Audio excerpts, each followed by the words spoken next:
Hi kids! This recording is for Math 3 and it is for Thursday, January 6th.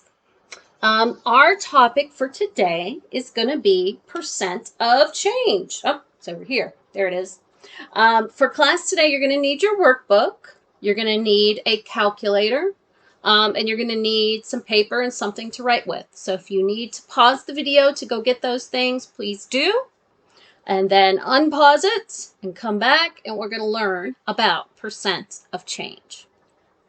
Now, we've been learning about percents in class lately, and percents are really strange because percents can be used to represent a bunch of different situations, including how much something changes. For example, over here on the board I wrote, I had $4. Now I have $8. If you're talking about how much something changes, if you want to talk about change, let's talk about this situation right here. I had $4. Now I have $8. How much did my situation change? How much more money do I have than I had before? I have $4 more than I had before. So the amount of change, the amount that my money changed was 4. It went up by $4. Does that make sense to everybody? Let me say it again. I had $4. Now I have $8. So the amount of money that I have changed by $4. It went up by 4. So there are different ways of expressing how much something changes.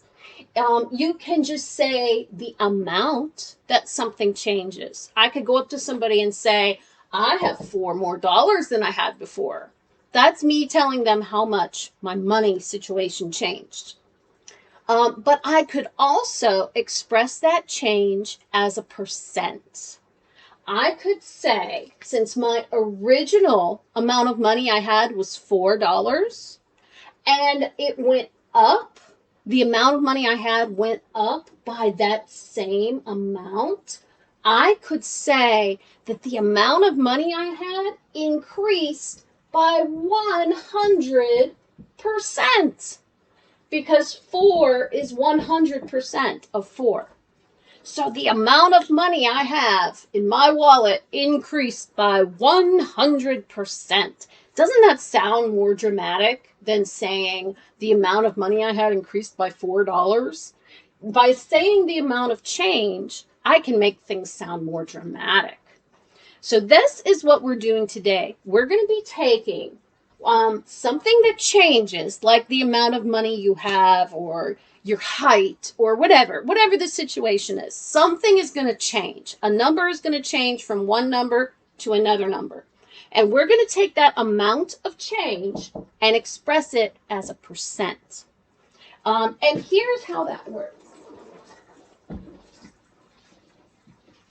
If you need to find percent of change, there's a very easy formula that you can use to find it. Percent of change can be used by making a proportion. Sorry, it's been too long since I've been in school. I'm forgetting words. You can make a proportion. 100 always goes on the bottom right. The percent always goes above 100 because a percent is a number out of 100. Now on the other side of your proportion, here's how to find percent of change. You put the amount of change on the top left. The amount of change. That means, I'm going to draw a little arrow here. That means how much something changed. Did it go up by 4? Did it go down by 2? How much did it change?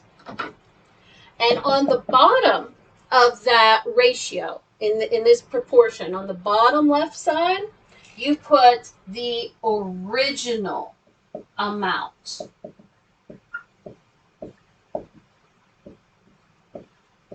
So we're going to be using this proportion to solve all of our problems today. To find percent of change, you set up a proportion. You put the amount of change. How much did something change? Over the original amount equals percent over 100. Then you cross multiply and solve and you get your answer. Let's do an example.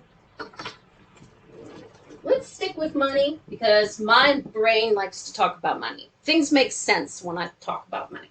So let's say I had $10. That's how much I had.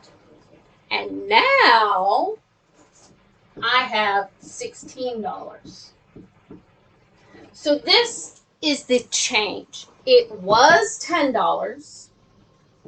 The amount of money I had was $10, and it has changed to $16. This is how much it is now. I had 10, now I have 16. We're going to find the percent of change. So set up a proportion. X over 100 is always going to be on the right-hand side. The percent of change is what we're trying to find. So the percent is going to be our variable. And then on this side, I have to put the amount of change. How much did my amount of money change?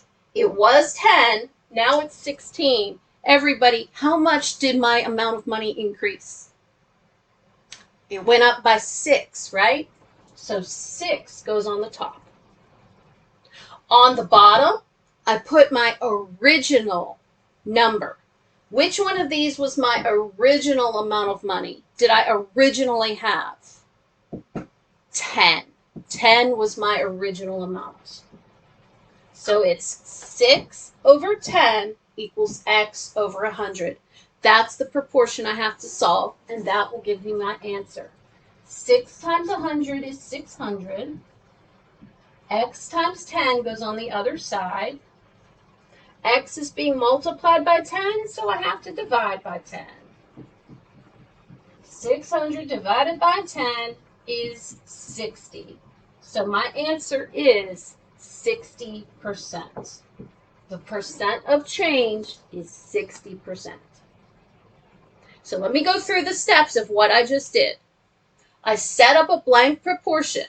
It's blank on the left side. On the right side, you always put X over 100. Then you do the amount of change. So you're going to need to take the two numbers that are in the problem and subtract them. You're going to need to take 16 minus 10 to get 6. The amount of money I had increased by 6. So that number goes on top. And then on the bottom, you always put the original number. Let's do another one. I need a little room right here. Let's do one more of these together. Okay, my original number, this is another example. My original number this time is going to be 5.2. Aha, it's a decimal. Don't get scared. We have calculators. It's okay. And then my new number is going to be 5.5. My original number is 5.2, and my new number is 5.5. We're going to find the percent of change. Let's just make a little room over here. 5.2 to 5.5. Set up your blank proportion. On one side, you put X over 100 every time. On the other side, now listen to me. Is everybody listening? Because I know sometimes you tend to tune me out. Everyone listening? Okay, good. On the other side, you do not just take the two numbers from the problem and stick them on the other side. That is a very common mistake that people make. They'll take these two numbers and put them in the proportion, and that's wrong. That is not what this says. To do this problem right, you have to find the amount of change. The number was 5.2. Now it's 5.5. How much did the number change? If you can't do it in your head, then write it down. You'll need to subtract the two numbers to find out how much the numbers changed. And you get 0.3. So that's the number that goes on top, 0.3. On the bottom, we always put the original number. The new number doesn't matter. We want the original number. So 5.2 goes on the bottom. That is the proportion that will give me the right answer. So let's multiply. 5.2 times x goes on one side equals 0.3 times 100. That would be 30. And now I'm going to need my calculator for this last little bit, because I'm going to need to take 30 divided by 5.2 to figure out what x is equal to. X equals 30 divided by 5.2, which is 5.76, blah, blah, blah, blah, blah, blah, blah. Let's just write 5.76%. Our answers are always going to be percents for today, anyway. So this is percent of change. This is how we do these type of problems. You guys are going to do some problems in your workbook from page 279 in your workbook. Page 279. And I want you to do as many of them as you can until you run out of time. So try to do all of them, but it's okay if you don't get to all of them. When you've got about 10 minutes or so left, then your teacher should read you the answers, and you guys can go over on the board whatever you want to see. In your workbook, I want to make one thing clear to you. In your workbook, you'll notice that they give you two numbers. The first one says 15 to 20. That means the original amount was 15 and the new amount is 20. So in these problems, the first number that they give you is going to be the original number. The second number they give you will be the new number. Okay? So try some of these problems. If you're struggling and you need to work together, your substitute can let you do that if she wants to. If you're not behaving yourselves, though, you're going to work in silence by yourself. So we're doing the workbook problems, page 279. Do as many of them as you can until your substitute tells you to stop. Then she'll read the answers. You guys can go over some on the board, and you'll be done. I think, let me double check here. I will have a video for you guys tomorrow. Sorry, for my other classes, they're not going to have a video tomorrow, but you guys will have a video. So I will see you in a video tomorrow. Goodbye, everybody.